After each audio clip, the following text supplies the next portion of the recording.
सलाम, नमस्ते, सत श्री अकाल। मैं हूं रजा और आप देख रहे हैं रजाग्राफी। बिग ब्रेकिंग न्यूज आपके लिए फटाफट। जैसे ही ये रिपोर्ट हमारे पास आई, हमने कंफर्म किया और सीधा आपके सामने ये रिपोर्ट लेके आ गए हैं। जिस वक्त ये रिपोर्ट बनाई जा रही है, इसी वक्त अंकारा में प्रेस मीटिंग चल रही है। जी हां, जिसमें सबसे बड़ा बयान एर्दोगान ने दे दिया है, जिसकी उम्मीद हमें काफी पहले से थी।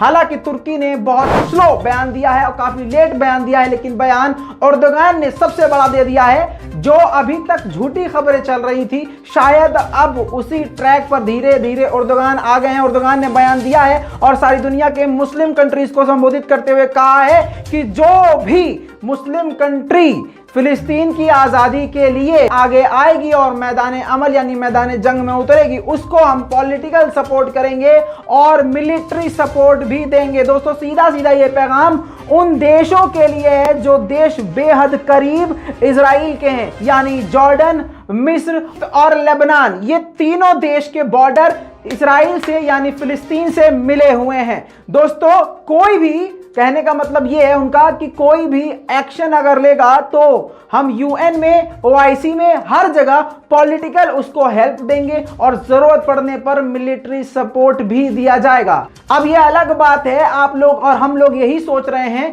कि एर्दोगान खुद क्यों डायरेक्ट जंग में नहीं उतर जाते, खुद अपनी मिलिट्री को डायरेक्ट वहां क्यों नहीं भेज सकते हैं। तो इसका जवाब यह है कि अगर ऐसा होता है तो शायद दुनिया में सबसे बड़ी जंग छिड़ जाएगी और यह जंग बेहद खतरनाक होगी। और रूस पहले ही बोल चुका है कि अगर यह चीज कम नहीं हुई, जंग नहीं रुकी, तो यह जंग जो है, इस जंग की आग रशिया तक पहुंच सकती है।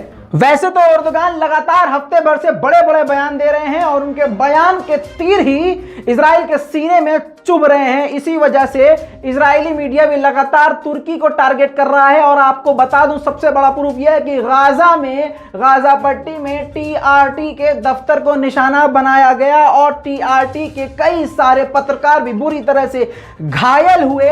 अब दोनों के बीच में जबानी जंग भी जारी है और अब ऐसा लगता है कि अगर इजराइल नहीं रुका तो शायद तुर्की को मिलिट्री उतारनी पड़े। लेकिन काफी देर हो चुकी है, ये काम हो जाना चाहिए था, बयानबाजी की जरूरत नहीं थी। सभी मुस्लिम देशों को शर्म आनी चाहिए। आज सीधा सीधा कहता हूं, आप लोग बहुत बड़े हैं, बहुत बड़े बयान देते थे। ईरान बहुत बड़ा बयान देता है, कतर बहुत बड़ा बयान देता है, मुस्लिम कंट्रीज बहुत बड़े बड़े बयान देते हैं, ओआईसी में ये कर देंगे, हम वो कर देंगे।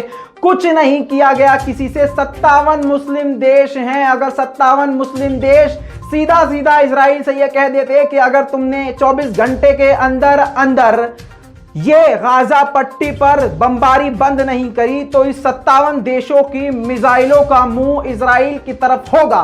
खुदा की कसम, रॉकेट छोड़ने की जरूरत नहीं आती, पतलून गीली हो जाती। और कुछ ही जो मुल्क हैं इजराइल के साथ, पहले नंबर पे अमेरिका, दूसरे नंबर पे जर्मनी, तीसरे नंबर पे फ्रांस, चौथे पे ब्रिटेन, ये खुलकर बिल्कुल साथ हैं। इसके अलावा कोई भी खुलकर साथ नहीं है। अच्छी बात यह है कि भारत भी, जी हां, भारत भी इजराइल के साथ नहीं है। वो अलग बात है कि भारत में कुछ टट्टीखोर इंसान हैं जो मुसलमानों से इतनी नफरत करते हैं कि उन्होंने इंसानियत को एक तरफ रख के बस मुसलमानों के कत्लेआम को ही अपना धर्म समझ रखा है। और उनको लगता है कि अगर इजराइल वालों ने मुसलमानों का कत्लेआम कर दिया तो योगी जी की और मोदी जी की सरकार वहां पर आ जाएगी। तो ये उनकी बहुत बड़ी गलतफहमी है, योगी और मोदी जी। और बल्कि उनको छोड़िए, उनका क्या, उनका जो एजेंडा है, जो रिटन में होता है, जो पब्लिक में नहीं आया है, जान लीजिए उसमें अटल बिहारी के जमाने से अब तक बीजेपी के द्वारा ही ये कहा गया था, अटल बिहारी के द्वारा ही ये बात कही गई थी, हम इजराइल को नहीं, हम फिलिस्तीनियों का सपोर्ट करेंगे। लेकिन मध्य पूर्व के बारे में यह स्थिति साफ है